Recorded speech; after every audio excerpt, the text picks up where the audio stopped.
So I was watching The Phantom Menace the other day for research purposes, Yeah. obviously, not for funds.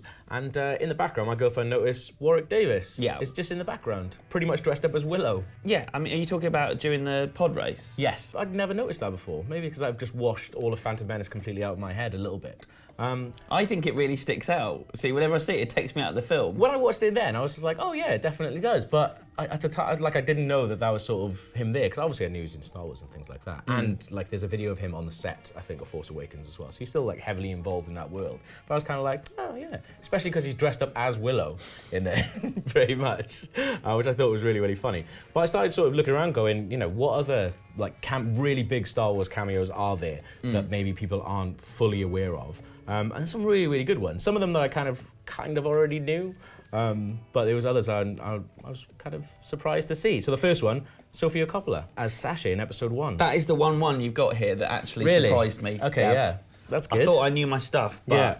that was a real shocker. I had no idea that she was in it. Yeah, she appears briefly in episode 1 as one of Padme's handmaidens. And she doesn't spoil it in the way that she spoiled Godfather 3, so that's a relief.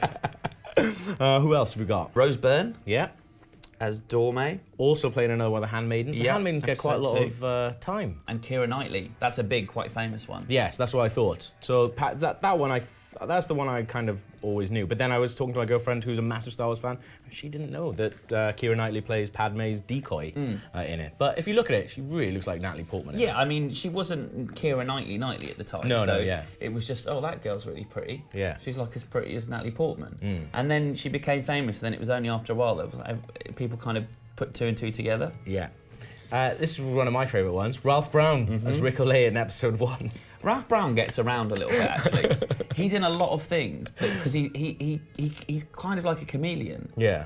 But I guess best known for With Nell and I. Yes, or Wayne's World 2, or season 1, episode 5 of Jonathan Creek, No Trace of Tracy. Yeah. That's what immediately sprung to mind. It's him from Jonathan Creek.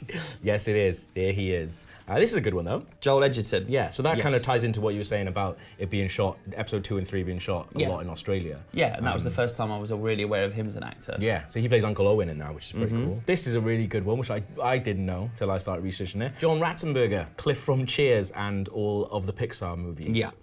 He plays Major Bren Derlin in Empire Strikes Back. Yeah. So he just casually pops up as a rebel commander. Another guy who pops up in a lot of things in the Yes, 80s and definitely, 90s, though. He's kind of he's like a solid character actor who would Yeah. just... unless you recognised him as Cliff, and then it takes you out of the movie again. Well, yeah, that's kind of what happened with Warwick Davis's one. You've got Julian Glover here. Yeah. Is that because he's in Game of Thrones? Yes. Because I don't watch Game of Thrones. And this is one that I was like, as soon as I saw him, it looks nothing like him. Yeah. But it's kind of fun to know that he's in it. But one that I omitted from this, because it was too similar to this one, which I know you probably like, is Mr. Bronson. Yes. But that's kind of not really a cameo, so... Mr. Bronson, terrifying in Grange Hill Yeah. and quite frightening in Star Wars as Yes, well. he is, yeah. Yeah. He's got a really good death scene as well in Star Wars. I'd forgotten this one you've got down here, though. Dominic West in episode 1. Yeah. He plays, it's a tiny, tiny role as a guard who has one line who says, "The boy is here to see Padme." I couldn't find, this is how like bad it is, I couldn't find a high-res photo of him. So there he is in the hour.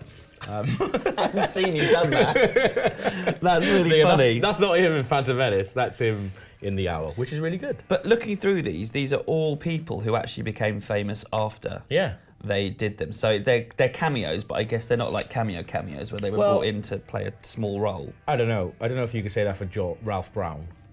Ralph Brown. Yeah. We want the guy from With Them and I.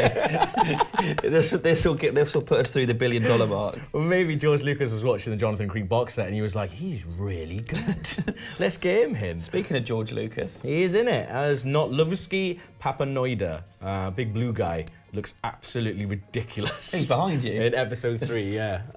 He looks a bit like Ricky Gervais there. The way he's doing that look. Somebody said he looks like Orson Welles in The Muppets. He looks about as happy as that. I got some other ones actually Okay. that you didn't have on your list. Again, not famous. George Lucas's entire extended Yeah. family has They're all cameos in in the film. Like everyone, there's so many Lucases that are in the movie. Yeah. And there's a couple of Hamills and this and that. So I Yeah. think they've all got their families in them. And you mentioned Warwick Davis. There's quite a few people that play multiple roles. Okay. So Anthony Daniels played. Yeah, he's in it, Yeah, a character called Daniel Fatoni. Yeah. I think it was a lot of the people that got covered up so couldn't be seen, and so they wanted to give them a moment. Jeremy Bulloch as well. They like appears in it later on, like without his Boba Fett stuff on.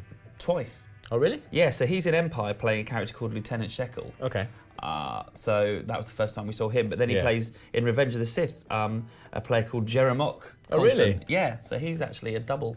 So he's played 3 characters in the Star Wars universe. And his, I think, twin brother is in Star Wars as well. Jeremy Bulloch has a twin brother who appears in Star Wars as like one of the like just rebel commanders. Now that I did not know. Yeah, and he looks like almost exactly like him. But can you imagine how gutted you would be? Because he's just a bit part actor. They were both like bit part actors who just turned up and they'd be like, yeah, you're going to be this bounty hunter thing. You're going to be rebel commander. Oh, commander, amazing. Yeah, yeah. We're like, no, the Boba Fett, mate. He's made an entire living out of that. Yeah, well, I've interviewed him and he couldn't believe his luck.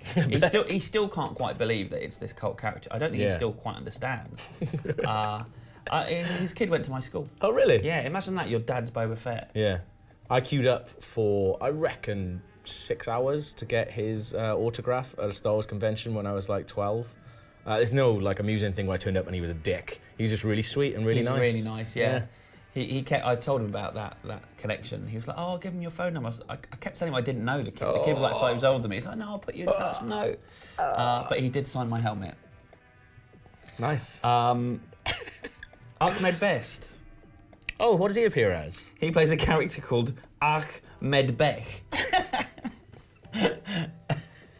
Ahmed Best, who of course is Jar Jar Binks, in case you don't know your annoying Star Wars history. He's just making the names of it. Because I think like Ralph McQuarrie appears at one point, and his name is like Quor McQuarrie. Just like he's making out as he goes. Yeah, everyone along. behind the scenes, the guys who did the sound, the producers, every one of them gets a role.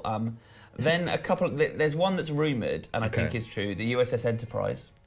Okay.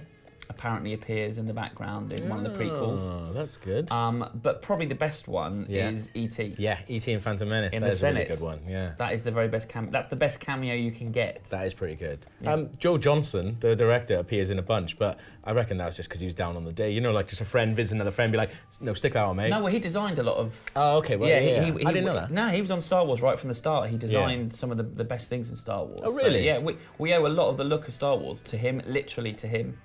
I didn't know that. He's one of the most important players in that story. That's awesome. I thought maybe he was just like on the day and just like come to visit his mate. No, get a Stormtrooper uniform on. Now you're in that. So that's really good ones. I really like those. That was fun, wasn't it? Yes. Did we miss any out though? Probably. Obviously, you're going to let us know. Rebelbase@ign.com. But for everything else Star Wars, stay right here on IGN.